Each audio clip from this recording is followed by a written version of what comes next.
Pallavi. Last video में हमने study किया था कैरेक्टर क्लासेस के कंसेप्ट को, ओके।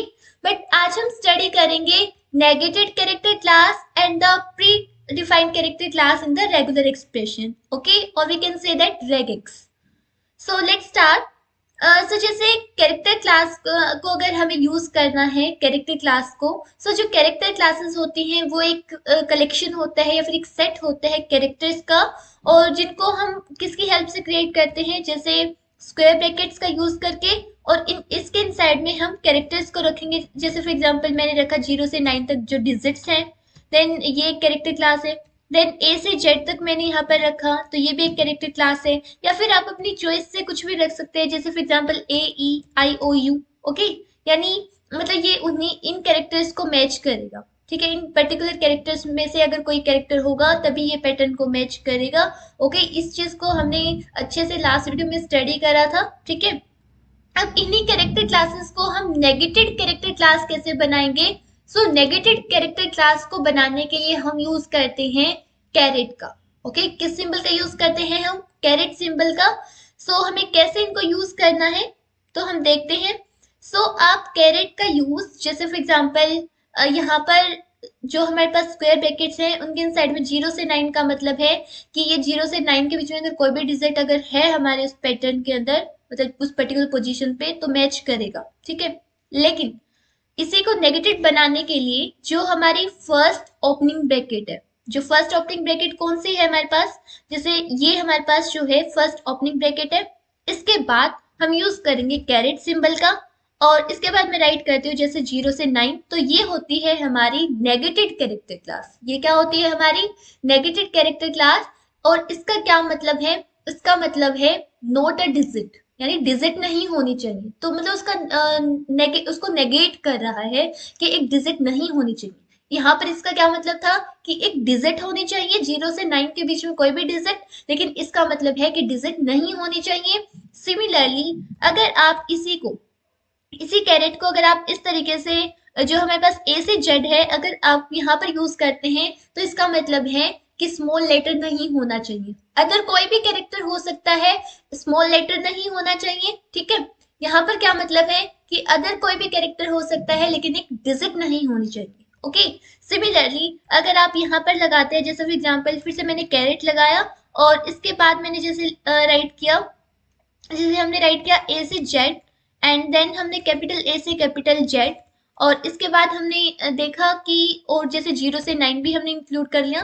तो इसका मतलब है कि इन कैरेक्टर्स के अंदर से कोई भी कैरेक्टर नहीं होना चाहिए, ना तो कैपिटल ए से जेड, ना स्मॉल ए से जेड, ना 0 से 9 जो हमारी डिजिट्स है वो भी नहीं होनी चाहिए।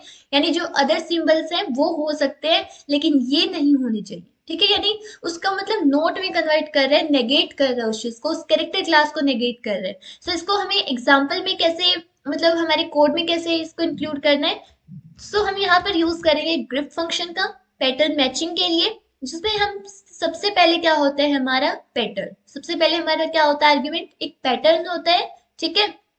जैसे फॉर एग्जांपल मैंने लिया यहाँ पर जैसे हमने यहाँ पर लिया सी, कोई भी एग्जांपल ले सकते हैं हम, और उसके बाद हमने लिया यहाँ पर फिर से वही नेगेशन वाला ही लेंगे हम, ठीक है, नेगेटेड कैरेक्टर क्लास। और यहाँ पर मैंने लिया कि स्मॉल ए से जेड और कैपिटल ए से जेड नहीं होनी चाहिए, स्मॉल ए से जेड और कैपिटल ए से जेड नहीं होने चाहिए, मीन्स नेगेटेड कैरेक्टर क्लास। इनमें से कोई नहीं होना चाहिए, अदर कोई भी सिंबल हो सकता है, ठीक है। और एंड किससे होना चाहिए, मतलब यहाँ पर क्या होना चाहिए, टी, ठीक है। यानी सबसे पहले सी, देन उसके बाद यहाँ पर इनमें से कोई नहीं होना चाहिए, अदर कैरेक्टर हो सकता है लेकिन इनमें से नहीं होना चाहिए, और उसके बाद होना चाहिए टी, ठीक है।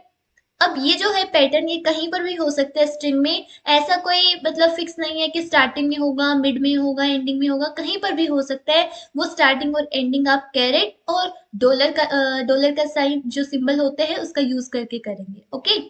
अब सी फंक्शन मैंने लिया यहाँ पर और एक कैरेक्टर वेक्टर बनाया, जिसमें मैंने लिया पहले सी ए टी, देन मैंने लिया for example C capital A T, और इसके बाद फॉर एग्जाम्पल हमने लिया सी 1 टी, और इसके बाद नेक्स्ट हम ले लेते हैं जैसे सी हाइफन टी, ओके, सी देन हाइफन टी, ओके। सो यहाँ पर अब अगर हम जब एंटर करेंगे तो इनमें से कौन सा स्ट्रिंग को मैच करेगा, पहली स्ट्रिंग क्या है, CAT। तो CAT में C तो है, C हमें चाहिए था। उसके बाद A से Z और स्मॉल a से Z, कैपिटल A से Z में से कोई भी नहीं होना चाहिए था, लेकिन हमारे पास तो A आ गया, तो इसको तो मैच नहीं करेगा, तो ये तो यहीं पर इसको लीव कर देगा। देन नेक्स्ट को देखेगा, नेक्स्ट में अगर देखें तो C है, देन C के बाद कैपिटल A है, लेकिन हमने तो क्या करा था, कैपिटल A से Z को नेगेट करा था, ठीक है, सो ये भी मैच नहीं होगा। नेक्स्ट में C के बाद 1 है, लेकिन 1 के लिए हमने कोई मतलब नेगेशन नहीं किया था, मतलब हमने 1 को मतलब 1 हमारा इंक्लूड हो सकता है पैटर्न में, सो ये हमारा मैच हो जाएगा। देन ये भी मैच हो जाएगा, क्योंकि यहाँ पर जो बीच सी के बाद जो कैरेक्टर है वो ए से जेड और कैपिटल ए से जेड में से नहीं है, ठीक है, यानी हमारे थर्ड और फोर्थ मैच हो जाएंगे, लेकिन फर्स्ट और सेकंड मैच नहीं होंगे। ओके, सो आउटपुट में हमारे पास आया 3 और 4। सो इस तरीके से आप किसी भी कैरेक्टर क्लास को नेगेट कर सकते हैं। अब हम एक और एग्जांपल लेते हैं, ठीक है, जैसे अब की बार हमने लिया कुछ भी ले सकते हैं हम, जैसे हमने लिया जेड, देन इसके बाद हम नेगेट करना चाहते हैं, और यहाँ पर मैंने लिया जैसे हम ले लेते हैं AEIOU, यानी मैं वॉवल्स नहीं लेना चाहती, मतलब वॉवल्स में स्मॉल और कैपिटल भी ले लेते हैं, ठीक है, A, capital E, capital I, capital O, capital U। Okay, यानी ना तो स्मॉल वॉवल्स होने चाहिए और ना ही कैपिटल होने चाहिए। ओके, एंड देन इसके बाद में हम ले लेते हैं जैसे फॉर एग्जांपल बी।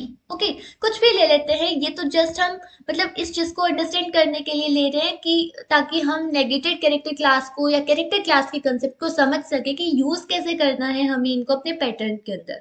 अब हमने यहाँ पर लिया फॉर एग्जाम्पल, हमने लिया जैसे फॉर एग्जाम्पल हम यहाँ पर ऐसे टी ले लेते हैं, ठीक है, और मैंने यहाँ पर ले लिया फॉर एग्जाम्पल जेड, और इसके बाद मैंने लिया देन जेड, एंड इसके बाद हम ले लेते हैं ओ टी, ठीक है, और इसके बाद हमने लिया for example Z, and then हम ले लेते हैं फॉर एग्जाम्पल आर टी, और देन इसके बाद नेक्स्ट हम ले लेते हैं जेड, और इसमें मैंने लिया capital O and then T, and then हम ले लेते हैं फॉर एग्जाम्पल अदर कोई जेड जी टी, ठीक है। सो इनमें से कौन कौन से को मैच करेगा, हमने कहा था कि जेड के बाद कोई भी एक वावल नहीं होना चाहिए, अदर कुछ भी हो सकता है, कोई स्पेशल सिंबल या फिर हम कहें कोई डिजिट या कोई अदर कॉन्सोनेंट, लेकिन वावल नहीं होना चाहिए। लेकिन यहाँ पर तो वावल है, यहाँ भी वावल है, इसके अंदर भी वावल है, मीन्स जो थर्ड और जो फिफ्थ है इनमें कहीं पर भी मिड में यानी जेड और टी के जो मिड में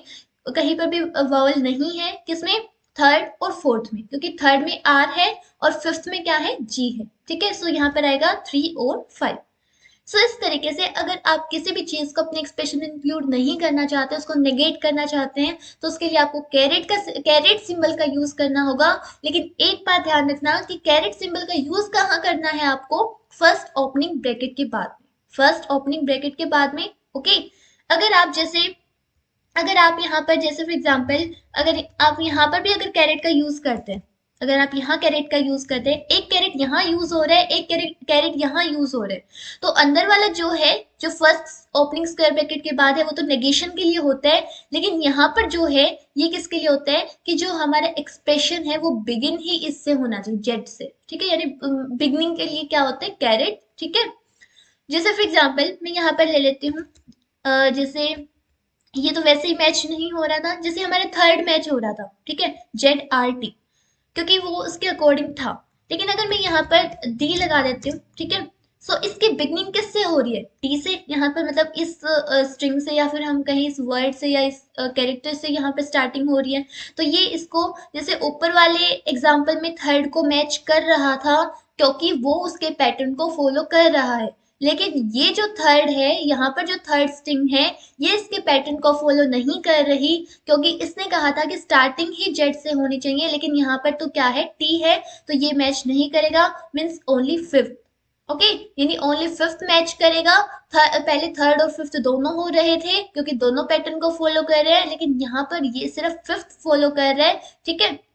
अब जैसे फॉर एग्जाम्पल मैंने यहाँ पर वन मोर थिंग, मैंने यहाँ पर कह दिया कि एंडिंग किससे होनी चाहिए, एंडिंग भी टी से होनी चाहिए, मतलब स्टार्टिंग जेड से और एंडिंग किससे होनी चाहिए, डॉलर किसके लिए होता है, एंडिंग के लिए होता है, मीन्स ये जो कैरेट है जो स्टार्टिंग में है, डॉलर जो हम एंडिंग में यूज कर रहे हैं, तो ये पोजीशन के लिए होते हैं कि स्टार्टिंग और एंडिंग, बिगनिंग और एंडिंग, इस तरीके से, ठीक है।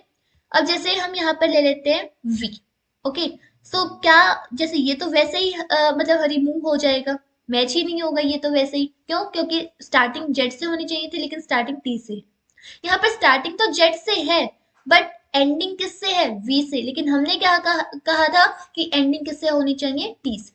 ओके, यानी अब हमारे पास आउटपुट में कुछ भी नहीं बचा, क्योंकि इनमें से जो हमने 4 या 5 स्ट्रिंग डाल रखी हैं, इनमें से कोई भी हमारे पैटर्न को मैच नहीं कर पा रही, मीन्स पैटर्न को फॉलो नहीं कर रही। सो इसलिए आउटपुट में हमारे पास क्या आया? इंटीजर 0। ओके, सो इस तरीके से आप नेगेटेड कैरेक्टर क्लास को यूज कर सकते हैं अपने रेगुलर एक्सप्रेशन के अंदर। ओके, अगर आपको इनमें कोई भी डाउट है आप कमेंट करके आस्क कर सकते हैं। Thanks for watching my video.